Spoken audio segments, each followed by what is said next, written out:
Halo anak-anak semua, ketemu lagi dengan Miss Desi, tapi kali ini tidak secara tatap muka langsung, tapi melalui video ya. Melalui video pembelajaran kali ini, saya mau memberitahu bahwa ini merupakan pertemuan pertama dari materi. Adapun kita akan membahas mengenai bab atau materi kelompok sosial, gitu ya. Sebelum kita melangkah lebih jauh ke arah materi, ya ada sebuah goals yang akan kita capai sesuai dengan silabus pemerintah, yaitu pertama adalah di 3.1 kita harus mencapai gitu ya, memahami pengelompokan sosial di masyarakat dari sudut pandang dan pendekatan sosiologi. Lalu secara keterampilan yaitu kita harus mampu menalar tentang terjadinya pengelompokan sosial di masyarakat dari sudut pandang dan pendekatan sosiologis.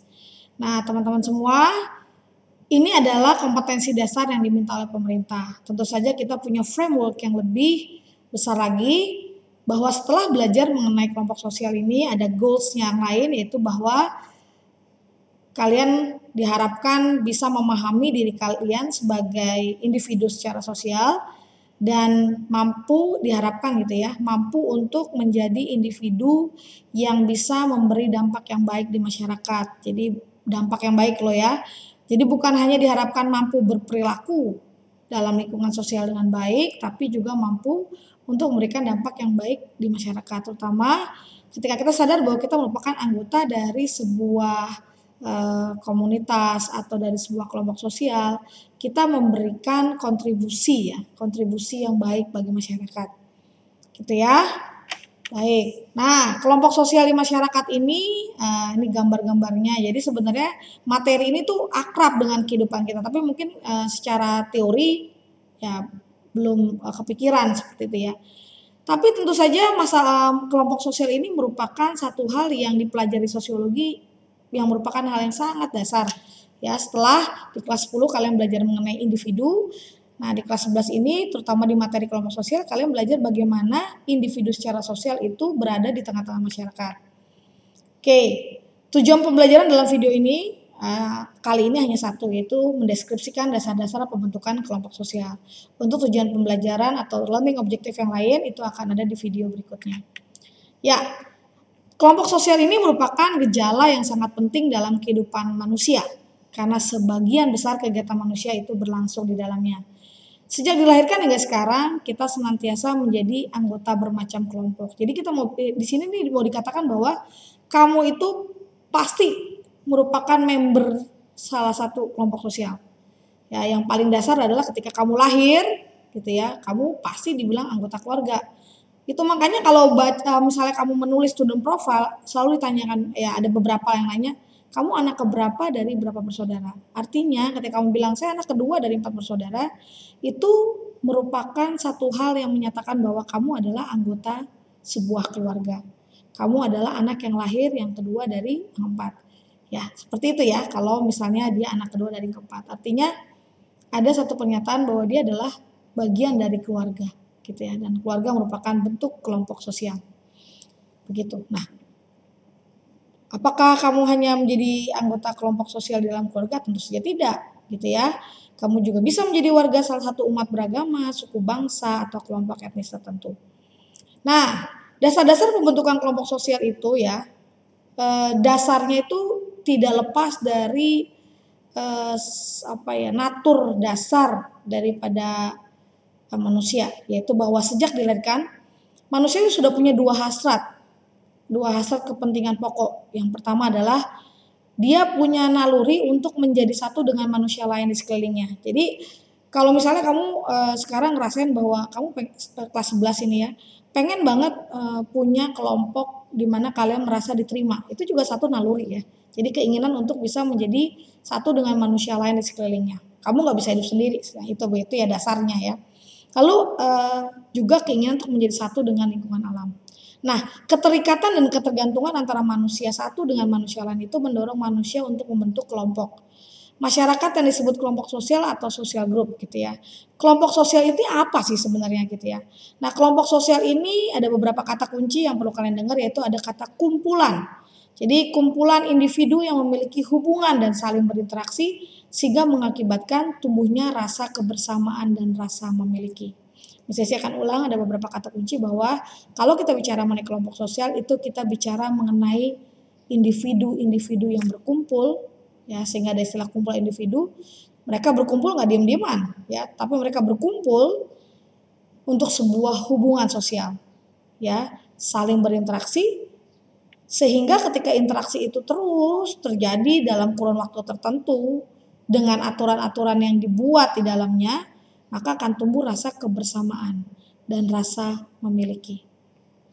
Ini bisa dilihat, ya, ada kalau misalnya dipecah tadi seperti pengertian yang mesti disampaikan, itu ada sekumpulan manusia, ya, berinteraksi, dan sehingga interaksi inilah yang melahirkan kesadaran kelompok, gitu ya. Oke, contoh konkret kelompok sosial apa sih? Tadi saya bilang yang paling sederhana ya keluarga, gitu ya. Nah, kalau gitu Miss, apalagi gitu ya, contoh konkretnya kelompok sosial bisa juga adalah kelompok partai. Gitu ya, kelompok partai dapat digolongkan dalam kelompok sosial karena telah memenuhi syarat untuk ukuran kelompok sosial.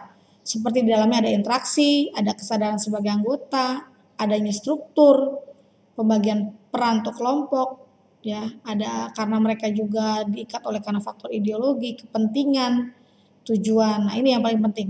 Ketika manusia berinteraksi dan muncul kesadaran, sebenarnya di proses interaksi itu ada satu dorongan yang besar, yaitu bahwa setiap kelompok itu punya kepentingan.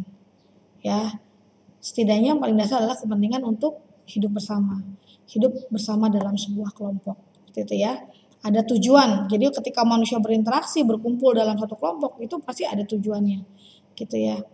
Nah, ini membuktikan bahwa ya kalau misalnya ada sebuah kelompok memiliki ciri-ciri tadi, seperti tadi ya, berkumpul, interaksi, terus memiliki perasaan sense of belonging, ya, dan biasanya ada struktural, ya, pasti ada struktur dan ada norma-norma yang mengatur, itu pasti kelompok sosial. Oke, ini ya, diulang lagi nih, dari pengertian tadi dipecah lagi. Jadi apa syarat kelompok sosial? Syarat kelompok sosial pertama adalah pola interaksi, ya. Pola interaksi berarti ada aksi dan reaksi. Jadi ada orang yang memberikan tindakan, ada yang merespon tindakan, seperti itu. Lalu pihak yang berinteraksi mendefinisikan dirinya sebagai anggota kelompok. Ya, seperti tadi, kamu anak keberapa dari dua dari 4 bersaudara misalnya begitu. Kamu anak keberapa? Saya anak dulu. Artinya kamu adalah bagian dari keluarga di mana kamu urutan kedua lahirnya, seperti itu. Nah, ini ya, dia mendefinisikan dirinya. Terus yang ketiga, pihak yang berinteraksi didefinisikan oleh orang lain sebagai anggota kelompok. Artinya kamu diakui juga oleh orang lain sebagai anggota kelompok gitu. Nggak mungkin misalnya ya salah satu keluarga kamu bilang enggak itu nggak saudara saya misalnya gitu. Enggak ya, tetap secara darah ya, begitu ya.